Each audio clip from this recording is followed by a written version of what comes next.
Encroach కావడం అనేది సమాజం చేయకూడదు. అది చేయడం అన్యాయం. రైట్.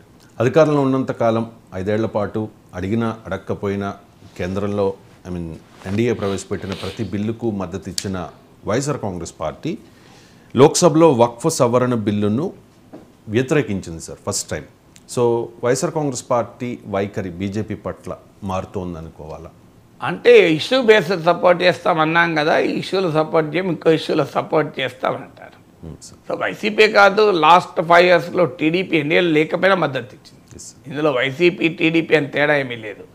బట్ డెఫినెట్గా ఇప్పుడు వైసీపీ టీడీపీ ఎన్డీఏలో చేరిన కాంటెక్స్ట్ వేరు. ఎన్డీఏలో టీడీపీ లేదు, వైసీపీ లేదు, ఇద్దరూ కలిసి ఎన్డీఏకు మద్దతు ఇచ్చారు.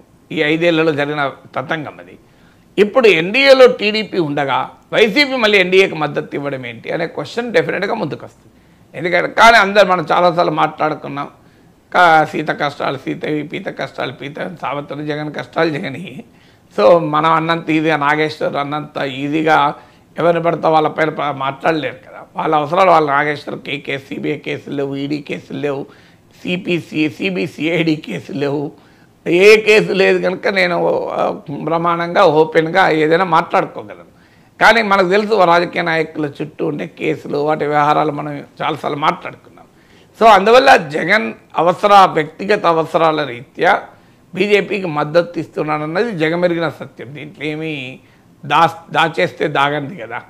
సో కానీ ఇప్పుడు వక్ఫ్ అంశం ఏంటంటే అది జగన్ కోర్ కాన్స్టిట్యున్సీకి సంబంధించి. సిఏఏ విషయంలో కూడా పార్లమెంట్లో ఏం చేశారు తర్వాత బయటకు వచ్చాక మేము వ్యతిరేకం అని చెప్పాల్సి వచ్చింది. అందువల్ల వారి కోర్ ఓటర్ సెగ్మెంట్ పైన ప్రభావితం చేసే అంశం. ఈవెన్ టీడీపీ జనసేనకు కూడా ఇప్పుడు ఇలాంటి అంశాలు వచ్చినప్పుడు ఏం మాట్లాడతారో చూడాలి. ఇప్పుడు ముస్లిం రిజర్వేషన్లను, అంటే ముస్లింలో ఉన్న వెనుకబడిన వర్గాల రిజర్వేషన్లను బీజేపీ వ్యతిరేకించినప్పుడు టీడీపీ సమర్థించింది. నా ఎన్డీటీవీ ఇంటర్వ్యూలో లోకేష్ ఓపెన్గా అన్నాడు, అపీజ్మెంట్ అని బీజేపీ అంటుందంటే కాదు, సోషల్ జస్టిస్ అది అని.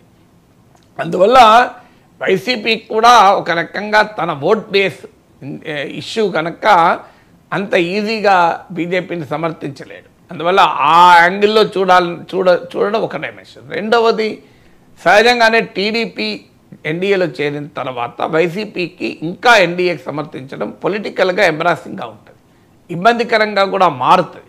అయితే అది ఎన్డీఏ కేంద్ర ప్రభుత్వం ఎంత దూకుడుగా ఉంటుంది అనే దానిపైన వైసీపీ రెస్పాన్స్ ఆధారపడి ఉంటుంది. సాధ్యమైనంత మేరకు బీజేపీ ప్రభుత్వాన్ని విమర్శించి ప్రశ్నించి ఇబ్బంది అయితే పెట్టడు. ఇక సాధ్యం కాదు అనుకున్నప్పుడు అది తన రాజకీయ అవసరాలే కావచ్చు, తన పర్సనల్ అవసరాలే కావచ్చు, అప్పుడు ఎలాగైనా రియాక్ట్ అయ్యే అవకాశం ఉంటుంది. ఇప్పుడు మీకు ఉదాహరణ బిజు జనతాదళ్, వైఎస్ఆర్ కాంగ్రెసే కాదు, మీకు వైఎస్ఆర్ కాంగ్రెస్, బిజు జనతాదళ్, బీఆర్ఎస్, టీడీపీ, ఈ 4 పార్టీలది ఇంట్రెస్టింగ్ కేస్ స్టడీ. సో 4 పార్టీల్లో చూస్తే మీకు 2014 నుంచి 2019 వరకు లాస్ట్ 1 year మినహా టీడీపీ బీజేపీతో కలిసి ఎన్డీఏలో ఉంది. బీఆర్ఎస్ బీజేపీ పట్ల స్నేహపూర్వక వైఖరి, ఫ్రెండ్లీ వైఖరి తీసుకున్నది. వైసీపీ అప్పుడు కూడా ఈవెన్ టీడీపీ ఎన్డీఏలో ఉన్నా బీజేపీకి మద్దతుగానే ఉన్నది. 2019 to 2024 వైసీపీ టీడీపీ 2 ఎన్డీఏలో లేవు, కానీ 2 బీజేపీకి మద్దతు ఇచ్చాయి. బీఆర్ఎస్ వ్యతిరేకించింది, బిజు జనతాదళ్ మాత్రం ఈ 10 ఏళ్ళు సమర్థించింది. ఇప్పుడు ఏంటి పరిణామము అంటే బీజేపీని సమర్థించిన 3 పార్టీలు దెబ్బతిన్నాయి. అక్కడ ఒరిస్సాలో బిజు జనతాదళ్ అధికారం కోల్పోయింది, ఇక్కడ వైఎస్ఆర్ కాంగ్రెస్ అధికారం కోల్పోయింది, బీఆర్ఎస్ అధికారం కోల్పోయింది. అంటే బీజేపీకి పరోక్షగా అంటకాగి 3 పార్టీలు నష్టపోయాయి. సో నష్టపోయిన తర్వాత ఇప్పుడు ఒక్కొక్కరికి రియలైజేషన్ మొదలైంది. సో ఫస్ట్ బీఆర్ఎస్కి రియలైజేషన్ మొదలైంది. బీఆర్ఎస్కి ఎందుకు రియలైజేషన్ మొదలైందంటే నష్టపోవడం అనేది బీఆర్ఎస్కే స్టార్ట్ అయింది. అంటే బీజేపీ ఉప ఎన్నికల్లో బీఆర్ఎస్ను ఓడించడంతో మొదలైంది. సో హుజురాబాద్, దుబ్బాక, జిహెచ్ఎంసీతో ఇప్పుడు జగన్, నవీన్ పట్నాయక్, కేసీఆర్ ముగ్గురిని గమనిస్తే ఈ ముగ్గురు కూడా బీజేపీతో పరోక్షంగా అంటకాగిన వాళ్ళే. వివిధ సందర్భాల్లో వివిధ డిగ్రీలలో కొంత ఎక్కువ కొంత తక్కువ ఉండొచ్చు. సో ముగ్గురు నష్టపోయారు. ముగ్గురు నష్టపోయిన తర్వాత అందులో ముందు కేసీఆర్ నష్టపోయాడు. ఉప ఎన్నికల్లో బీఆర్ఎస్ను ఓడించి ఒక రకంగా కేసీఆర్ పతనానికి బీజేపీ బాటలు వేసింది. ఆ బాట పైన కాంగ్రెస్ నడిచి కేసీఆర్ ఓడించింది.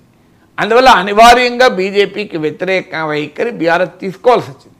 లేకపోతే పార్లమెంట్లో కూడా సమర్థించారు, మాకు తెలంగాణ ఇష్యూస్ ఉంటాయి, మాకు దేశంలో ఉన్న ఇతర ఇష్యూస్తో సంబంధం లేదని కూడా అన్నారు.